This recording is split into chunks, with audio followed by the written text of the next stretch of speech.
from Maine's Lost Speedways. We are at Beech Ridge Motor Speedway today, and we're going to take a tour of the track, and we're going to talk about history with Steve Pellerin here. He is the top guy for Maine's racing history, so we're really excited about today, and we're looking forward to it. You can point out in this picture how much this car is down on the inside of the track, but you can see how much of a higher groove, how much more banking there was when it was dirt than what it appears to have today.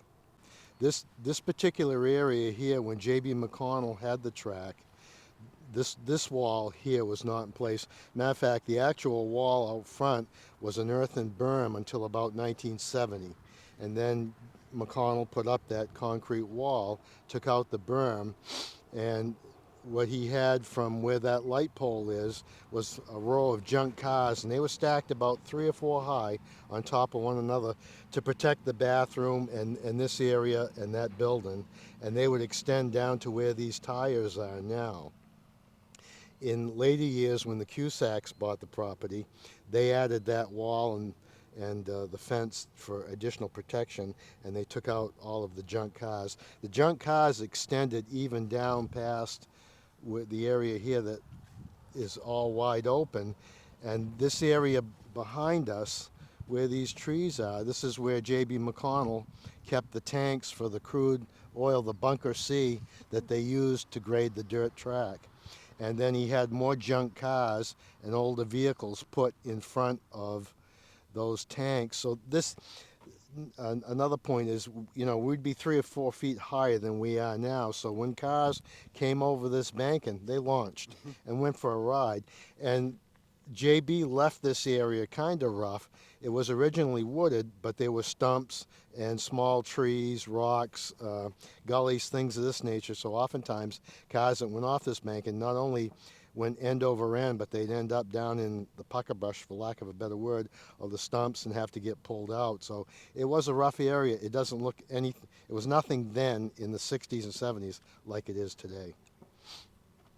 Once the track was paved, of course, they got rid of all this material. Right.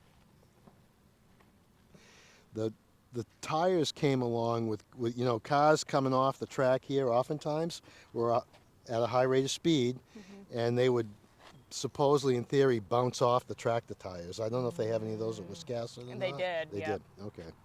And they'd had several accidents on the front stretch that were real hard wall bangers, and they, I guess they figured that putting the tires in would help deflect that. Calvin Reynolds had tried hay bales in the 1970s, but the hay bales just were shattered when the cars hit them and really didn't do anything. Yeah.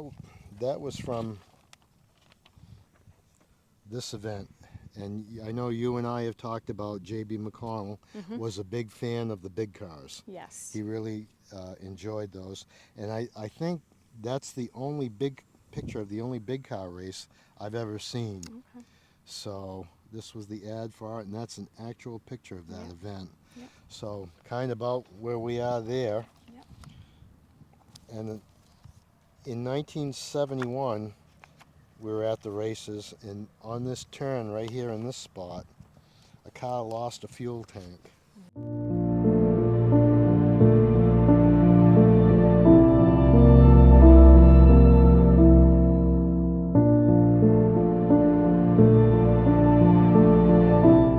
So car lost a fuel tank right here, and he was in front of the field, and everybody ran over.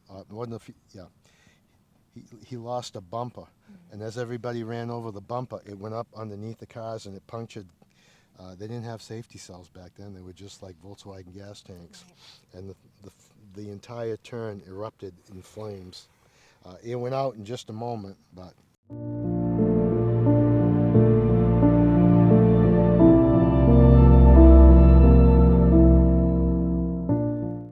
This is a picture of Dick Garrett.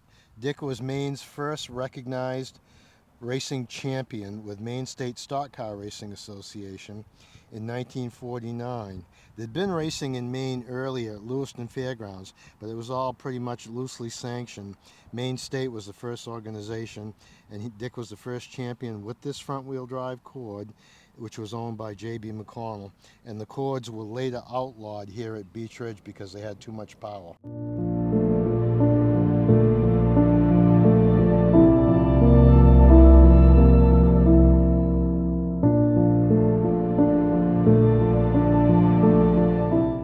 Okay, so what we're here at the apex of turn 4 heading into the front stretch at Beech Ridge. So coming off turn 4, but looking at a view of some C-Class action from 1971. And it's 4 wide coming off the turn. And if you can look at the grandstands, even to this far end of the grandstands, they're absolutely packed. And in the picture, we've got the number 18, Mel Frank. On the outside of him is the 1971 champion for that year, Bruce Elder. Behind him is Larry Chandler in number 57, and Buddy Sawyer, who was a track manager for many years here, number 80, and Paul Rowe in the Wales American, number 47.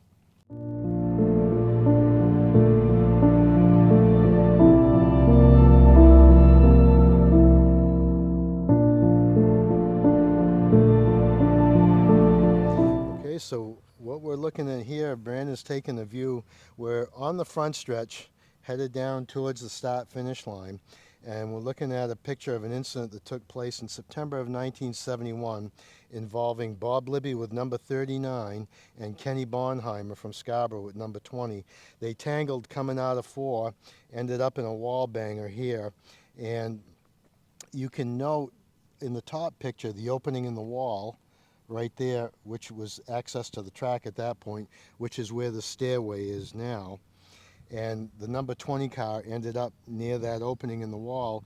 The 39 hit the wall right in front of us at an angle and hit it a ton, burst into flames.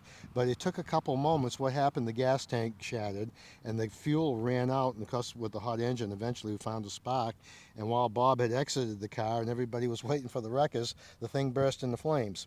So everybody ran down with extinguishers and finally did get the fire extinguished. Kenny's car wasn't that badly damaged where it hit the opening in the front stretch wall, but he was running with large 15-inch tires called steamrollers, and the impact caused all 4 of them to blow. So he ended up on what we call the dreaded double hook, and I know you've probably seen a few of those at Wiscasset. And this was a real trick at Beech Ridge where one wrecker in the front and one wrecker in the back, and they could get cars off the track very quickly. But it was quite an event, and you can see the crowd standing up there that night in 1971. And this was quite a famous car. Roger Plummer has this car, a replica of this car today, and it was replicated by the Libby families a few years ago. Very famous car, but this night that wall was the end of, excuse me, the end of that car. And this is his brother Phil Libby with an extinguisher here in the background. So they had a sand pile right there just before the flag stand to protect it with a couple pieces of wood. Okay, what we've got in front of the camera now, folks, is a very controversial crash that took place in 1969. And it's hard to see, but there are actually 6 cars involved in this accident, and a couple of rough riding warnings were given out for this.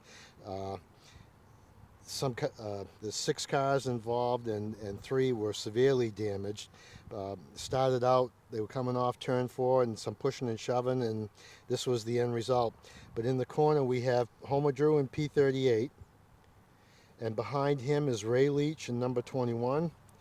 One of the guys that got a warning for this was Pete Peterson out of Westbrook in number 9. The other guy that received a warning was Dave Davo, number 8, out of Augusta. You can barely see there. Steve Levitt is the car number 35 up in the air, and coming into the picture just to the far right is Dick Garrett in number 2. And that would have been in 1969.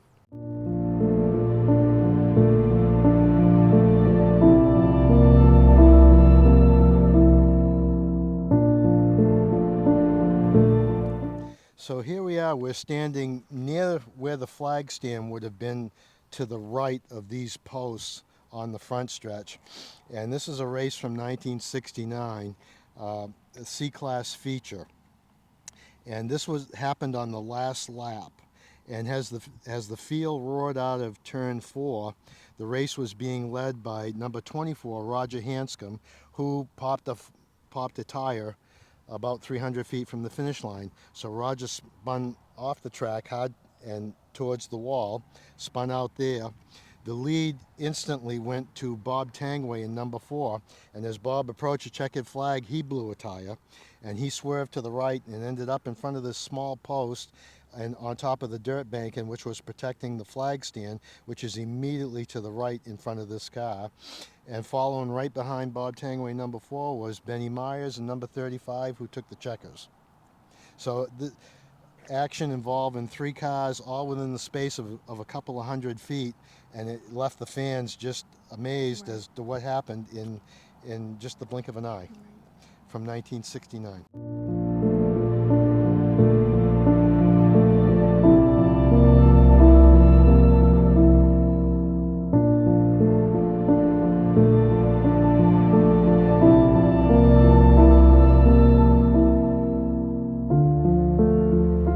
So we're here on the front stretch, just walking in to the left of the main gate, and we're looking at pictures of an accident from 1969 that took place between Larry Tanguay in V8 and Ray Swenson in number 69. And what took place was that there was a spin out coming off turn 4, so in the B class feature, and there was a mix up. So Larry headed down towards the wall in V8 to avoid the melee and got tagged and ended up hitting the wall a ton. And in the same split second, while Larry was hitting the wall in V8 down below in front of us, Ray Swenson got turned around somehow, climbed up over the back of the V8, smashed through the fence, and landed here in the second security fence, nearly in the grandstands. And we're standing pretty much where that took place in 1969 in July. This is looking down off the wall where the V8 is, and you can see the police officer keeping the crowd back. And this is pretty much right there. So I wanted to note, this is the piece of fence that you see damaged right here. There it is right there. And you can see the damage done to the catch fence. So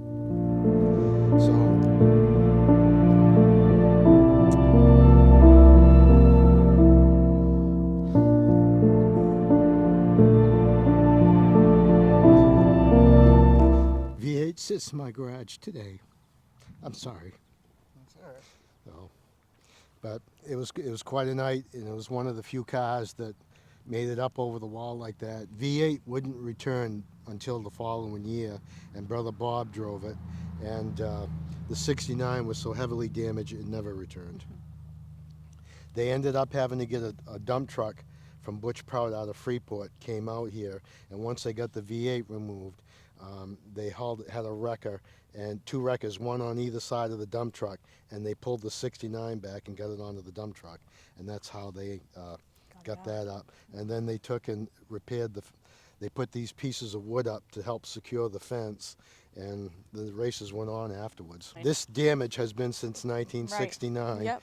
This is all from the Ray Swenson, Yep. Larry Tanguay crash right here.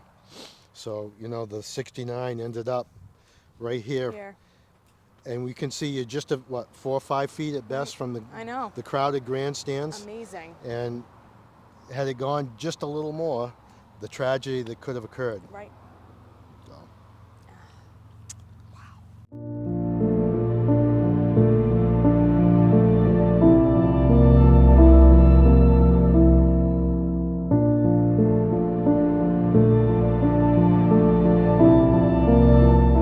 This one here is a picture, I'm trying to see.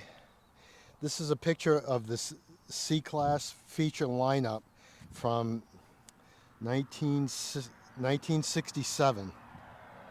And C-Class was an idea, it was an entry-level class like Street Stock or Wildcat is today. That's what C-Class was back then. Mostly 57 Chevys, 56 Fords, some Chryslers and things thrown in. And that was an entry-level class to bring more people to the track and introduce more races to racing. And the assistant pit steward back that time was Bob Walker, who was later the announcer at Oxford Plains Speedway. And one of the guys that he had to kick out of the pits many times underage was a young Dick McCabe, who snuck in the back fence. So just a picture of C-Class. And on a good night, when that division was going, the division was 2 years old at that point, and they had over 150 cars registered for competition.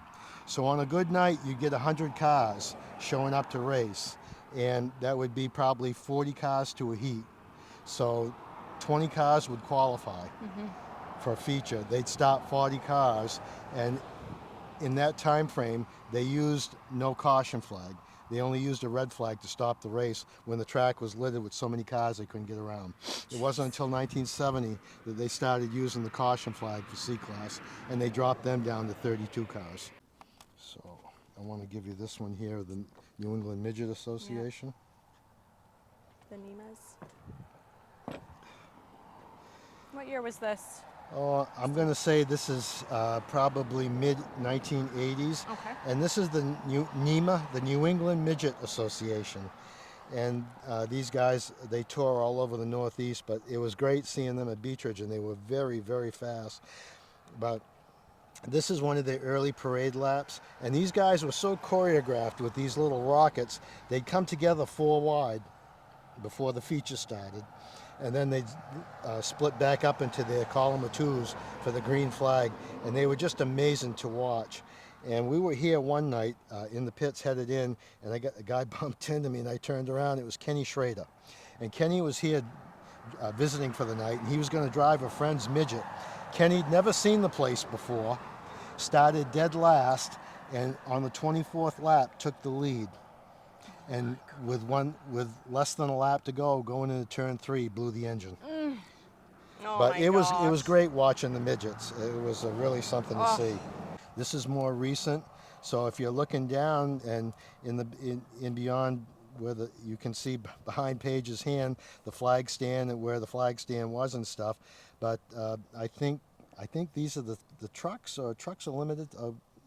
Wildcats maybe, I guess. Anyway, there's some action going on the track, and I just wanted to take a view shed of a more modern view, and you can see, you know, the landscaping and things that the Cusacks did, how nice it looked.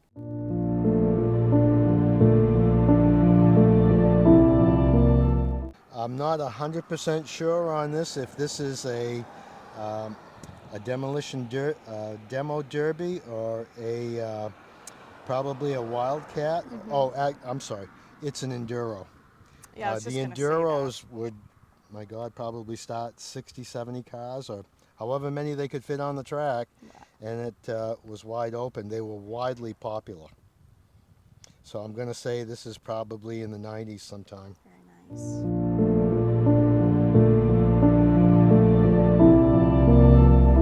Okay, we're standing right inside the front main gate in the grandstand, right off Holmes Road, where most of the fans came in. And what we're looking at here is a picture, a presentation with 2 very notables at Beech Ridge. The man on the right is Gene Doe, and Gene hand-painted these plaques, or these award plaques, and gave them to Beech Ridge drivers, anyone of note that caught his fancy. And we estimate, we have a couple of the scrapbooks of pictures of Gene presentations, and we figure that he's done well over 500 of these, given to drivers, track owners, fans, just about anybody. And this one here, he's given to the man in the yellow coat. This is R.D. Bob Tatro. And Bob was the photographer here. He was a reserve police officer, I believe, how he got interested in the racing.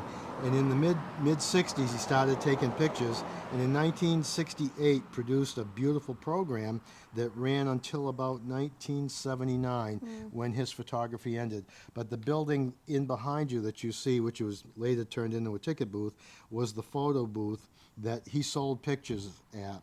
And this was the most popular place that most people went to when they came into the track. So a lot of the pictures that you see that are being photographed today, we can thank Bob Tatro for, because long before PR really became the word, with his programs and his things, his writings to the paper and his photographies, he really helped put Beech Ridge on the map. This is a view not many people saw.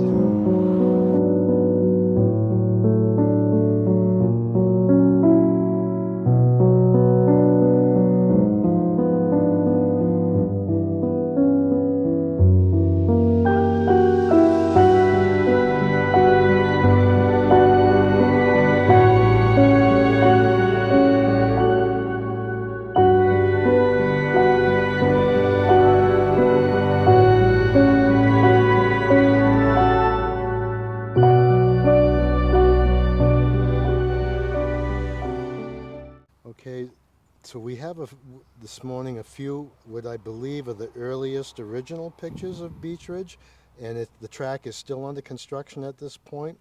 I believe this number 24 car, I think is Cy Pollen, and was here helping test out the track, but you can certainly see the track under construction. There's no earthen berm yet or anything, and the track is going to be over to the right just a little bit. This number 24 car is practically where we're standing today.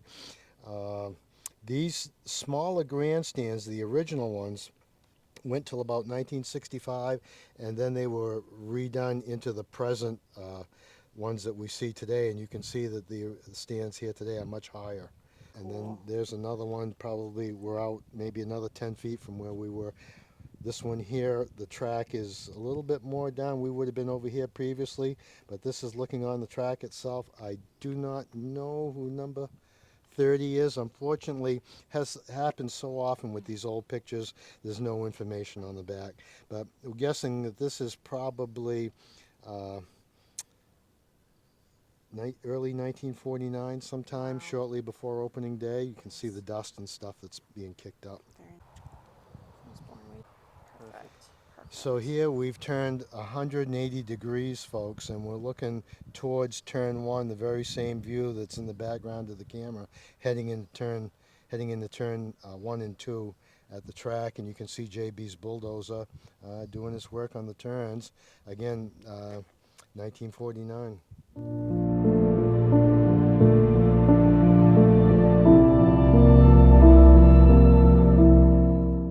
So on July 4th weekend, 1974, Beech Ridge experienced what I guess a lot of people would call a loss of innocence during the super modified feature.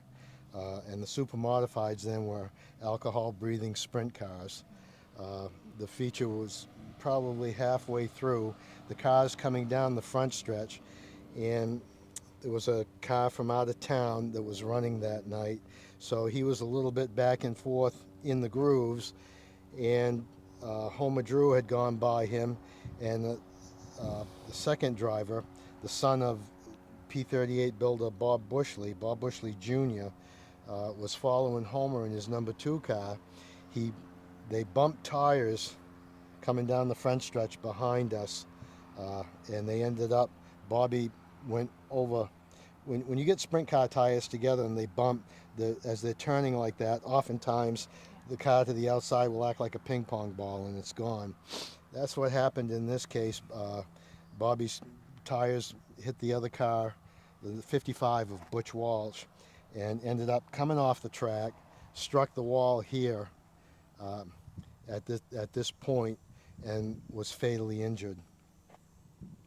So it was one of the few fatalities that took place here.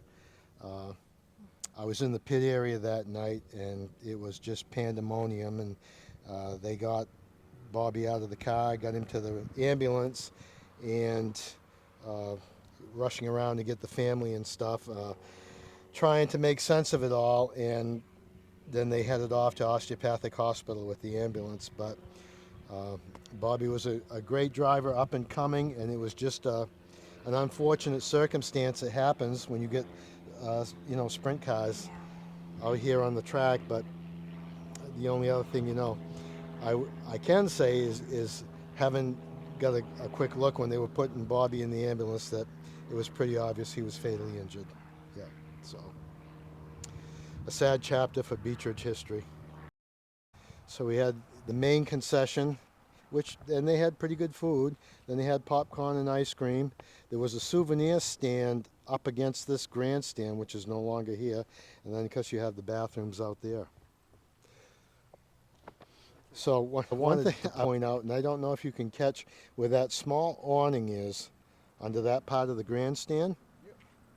There's a doorway right there. Mm-hmm. And in the 1960s, that was a stand-up bar for men only. Huh.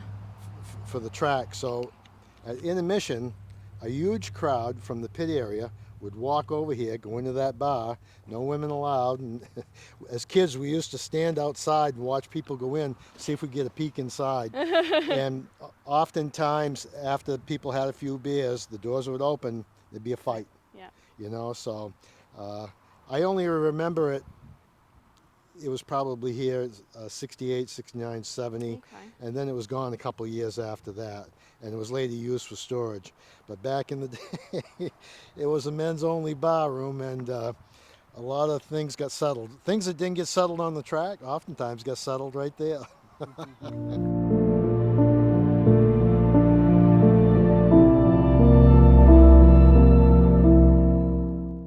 It looks like there's a lot of banking, but in actuality, It really the, isn't.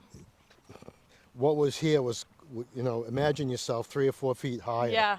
I mean, almost to the grade where you can see that berm right there. Right, right. Over there, this was that high. As a matter of fact, when cars would tangle on the track, the banking was so high that it wasn't unusual to have them end up in the trees over there on top of that embankment, because basically they were just sailing across the space. And you can probably get a view looking at this. Imagine, as if you will, like at a Rundle. This was a similar Yeah. idea that protected the pits of the Rundle. Right. And when they had a fatality opening day in 1964, and the tire come off, headed down through here, picked Yeah. up that berm and launched and killed a man from New Hampshire way on the other side of the pit area. So you got a tire at speed hitting that thing and just off it Catastrophic. Yeah. goes. But Yep. those were the thing, for lack of a better word, weapons of choice back then in the 50s. You know, concrete wasn't up as much as it is today, so Yeah. that kinds of stuff, you know, protected a lot of racetracks.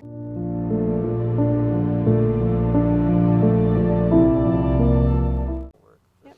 So this is JB on his JB famous McConnell. grader. This is his famous grader, as Steve said, but this would happen 2 or 3 times a week, just grading the track and Yep. we're About looking. 1971.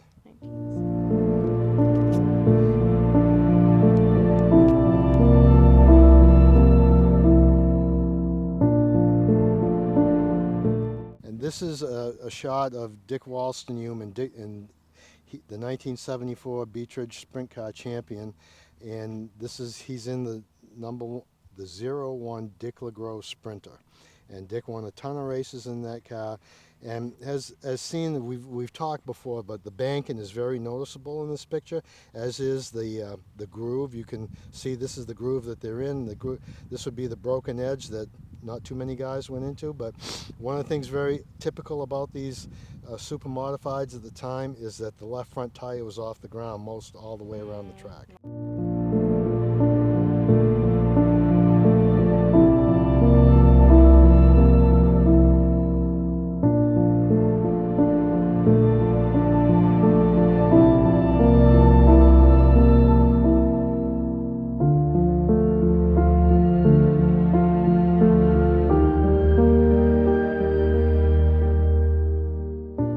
And we're looking here, standing in turn 2, heading into the backstretch, and a picture of a sprint car colliding with the wall from the pit area.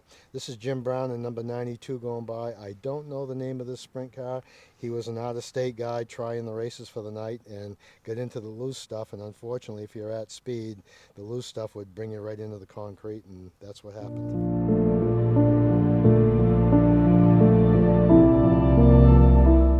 All right, so here we've got a view looking back into turn 2. Our back is towards the infield at this point. Would have been a picture taken by one of Bob Tatro's assistants. And this is an A-class restart and from September of 1971. And what's unique about this picture compared to today's cookie cutter cars is you look at the uniqueness and the character of all these cars. Each one was distinctly different, you know, built by people in their own backyard. When you didn't have a speed shop, your speed shop was the local junkyard, whatever you could get. So here we've got number 23, Paul Porky Fortier out of Woolwich, Maine. And this is a chopped up and narrowed Chevy 2. This is Lee Clough in a Falcon, number 80. This is Butch Prout in a 40 Ford cut down, number 98 out of Freeport. And this is John Riley in another very well chopped up, cut down, you know, maybe 32 Ford, and John was out of Kittery. This is Steve Brown and number 51 behind him, and that number 51 was the last reincarnation of the Blue Deuce number 2 that Ralph Cusack originally drove.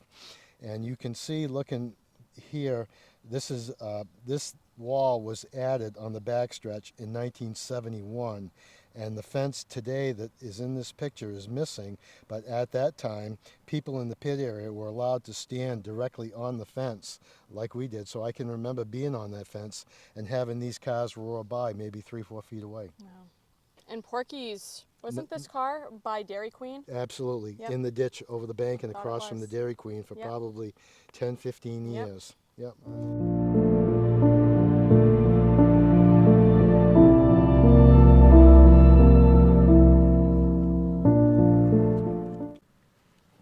Fast forward here to a little bit later, and I'm going to say this is 1975, and we have got in this picture, in 1973-74, Maine State Stock Car Racing Association decided it was a time for a change of classes.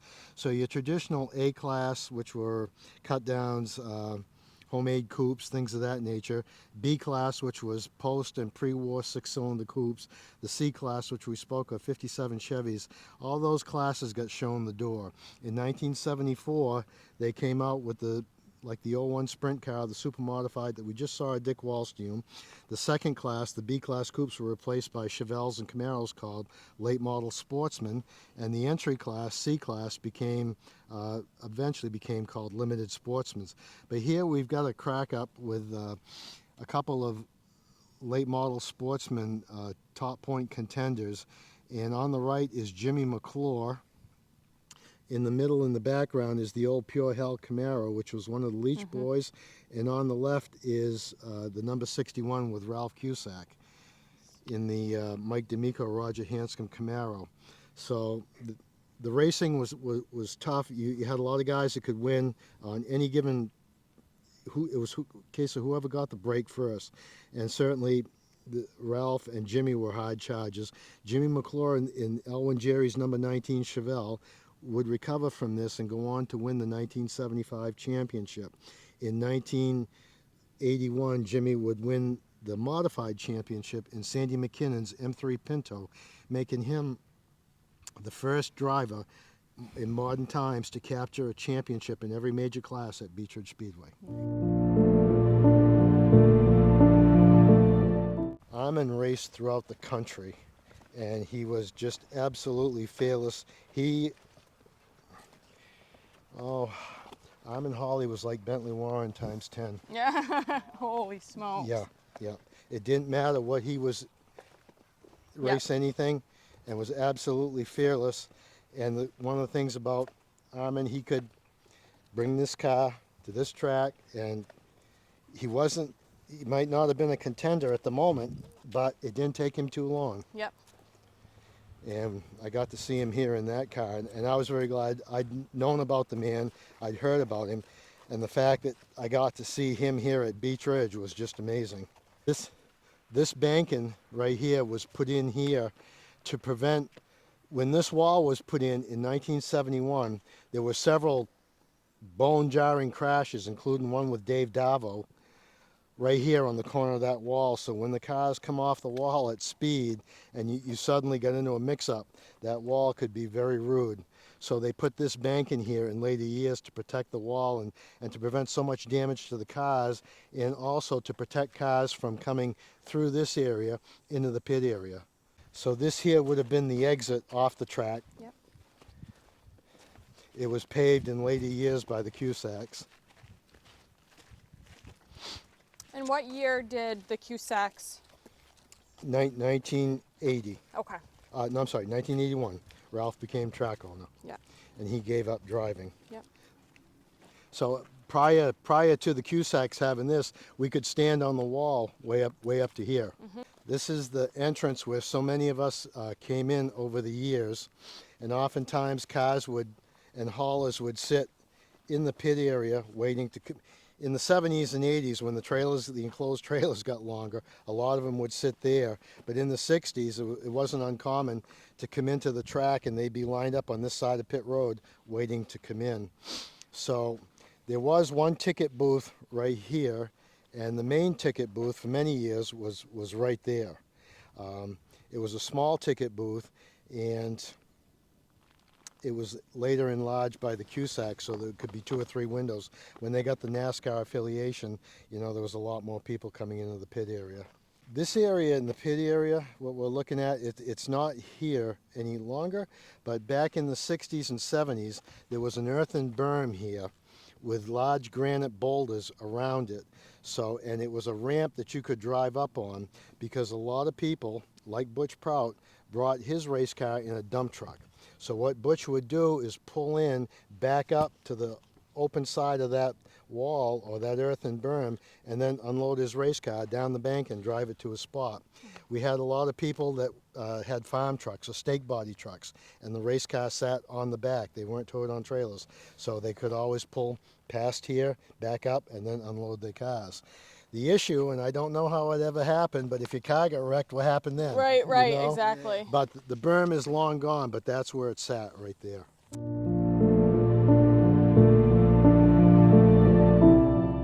Okay, folks, what we're looking here is the pictures of the great Arman Holley. And Arman was an open wheel racer, raced anything but open wheel cars were his forte, and he raced around the nation, millions of miles going to races.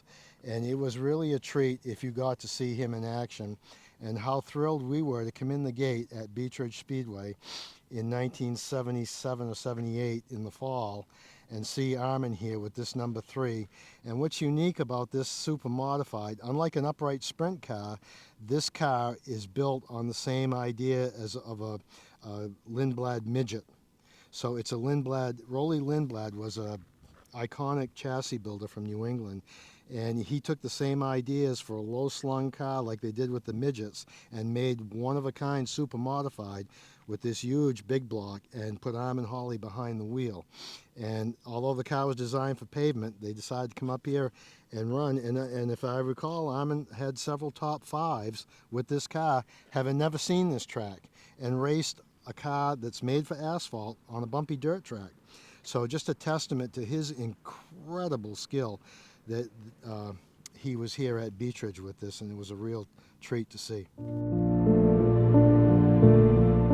We're standing in the original pit area. Okay. Up until the Cusacks owned the track, that did not exist. Okay. So on most nights, you know, it went right from here pretty much straight down. Yep. And when the limiteds exploded, you know, we'd have 100 of those.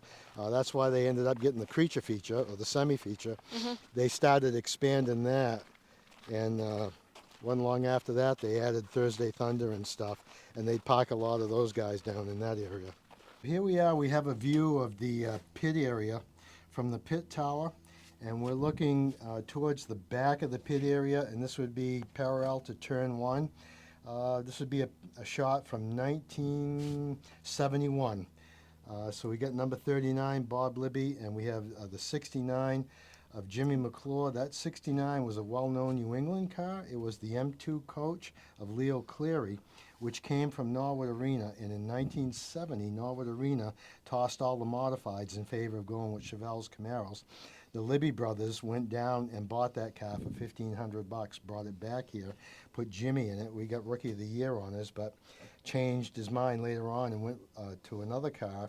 And that 69 ended up going to Dave Kudamash and became the famous number 61 coach. In the background next to that is Pete Peterson, the Chummy Brown B-Class 44. Chummy was just inducted into the Hall of Fame 2 years ago, and that's Pete's A-Class ride, the number 9 in back. His old number 9 is that brown one that you can see in the background, and then next to that is the cars of Dick Garrett and Jim Brown.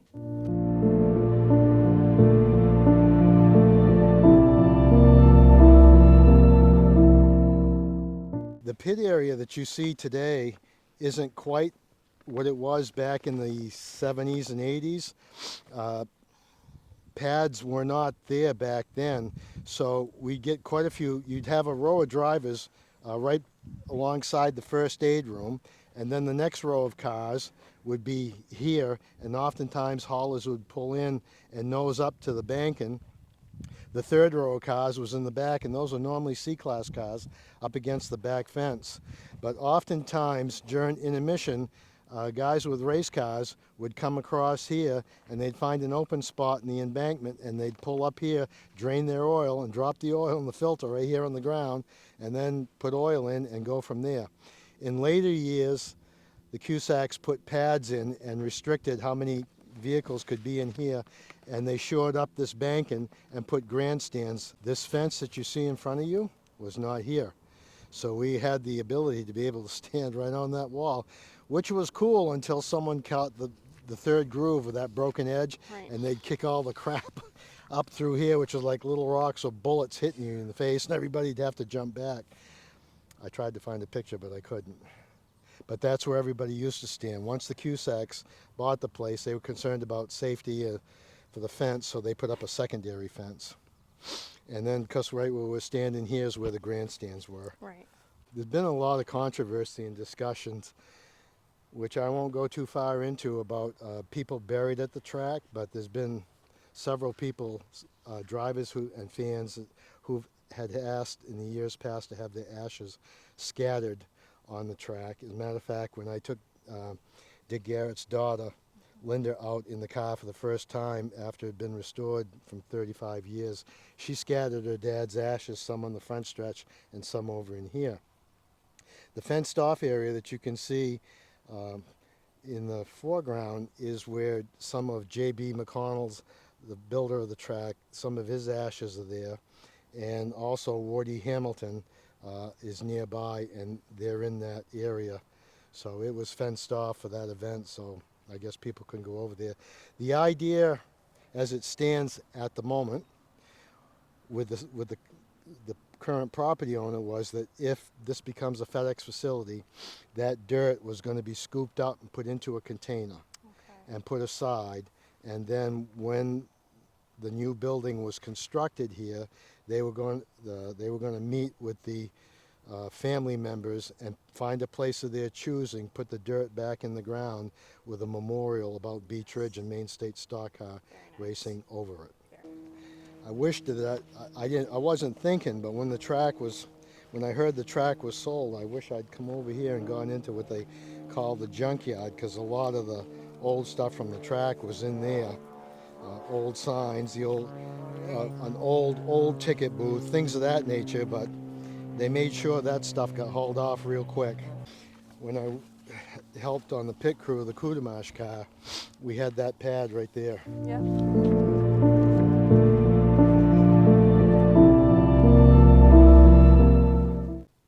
So we're looking here, we're in turn 3, looking at a picture from Labor Day weekend of 1971. And this is the famous question mark car. It's actually a cut down, but A-class car at the time. And the driver this night was Larry Tanguay out of Wyndham. And they showed up. This was originally a car that ran at Pines and Thompson, places like that. But it showed up this night wanting to race at Beech Ridge, and they didn't have a driver. They spoke with Dick Wallstein, who was breaking in a new car. And Dick said, "I can't help you, but go grab Larry Tanguay. He'll do the job for you."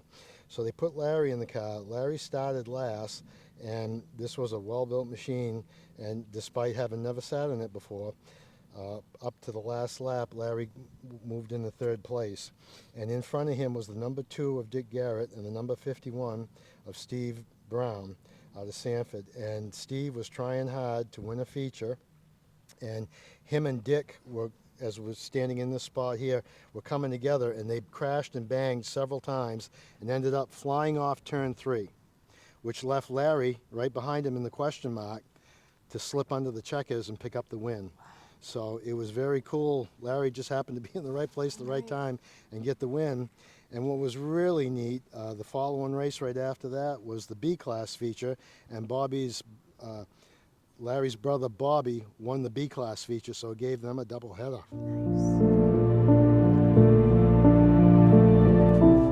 Just to the right of the track exit, and the track exit was redesigned quite a bit. in the 70s and 80s. This piece of wall was added to protect the pit area, and a large earthen banking was added behind this for people to stand on. So we've got the double fences up there. But in the 1960s, this was all very low ground, and you had to make like a left and a right turn to get onto the track back then. Okay, we're looking at a neat shot here that went nationwide, and I think that this might have been 1958.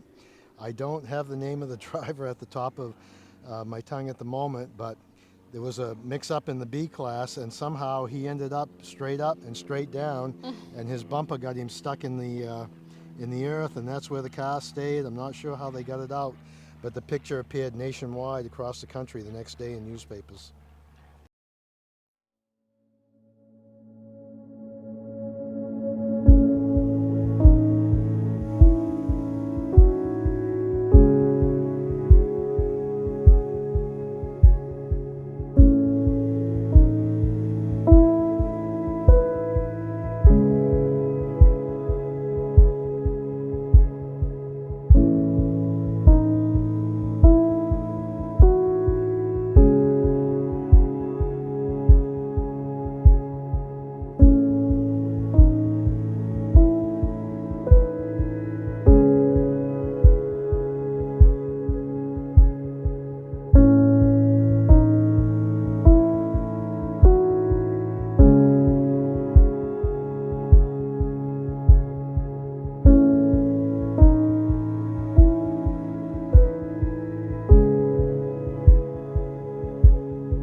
you.